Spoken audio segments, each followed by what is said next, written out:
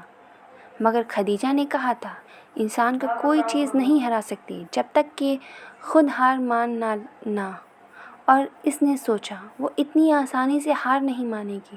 بے دردی سی آنکھیں رگڑ کر وہ گاڑی کی طرف لپکی تھی۔ بہت رش ڈرائیوی کر کے وہ پنڈی آئی تھی۔ تقریباً 1 گھنٹہ اس کو بند پاسپورٹ آفس کے باہر بیٹھنا پڑا۔ خدا خدا کر کے 9 بجے آفس کھلا تو وہ اندر بھاگی۔ شاید اس کی ہمت دکھانے کا صلہ تھا۔ 10 منٹ بعد وہ اپنا پاسپورٹ لیے آفس کی بیرونی سیڑھیاں اتر رہی تھی۔ تبھی کسی غیر شناسا نمبر سے اسے کال آئی۔ اس نے کسی خیال کے تحت فون اٹھایا۔ ہیلو حیا، میں خدیجہ بول رہی ہوں۔ میرا فون تو باہر بھائی کے پاس ہے کیونکہ ایمبیسی کے اندر فون کی پرمیشن نہیں ہے۔ ایمبیسی کے گارڈ سے فون لے کر 100 منتیں کر کے کال کر رہی ہوں۔ وہ ایک ہی سانس میں تیز تیز بولے گئی۔ آپ کدھر ہیں؟ بس مجھے پاسپورٹ مل گیا ہے، میں آ رہی ہوں۔ میری انٹری ہوئی؟ اس نے گاڑی میں بیٹھ کر چابی اگنیشن میں گھمائی۔ شکر ہے میں نے تیز بھاگ کر ان انکل آنٹی کو کراس کر لیا۔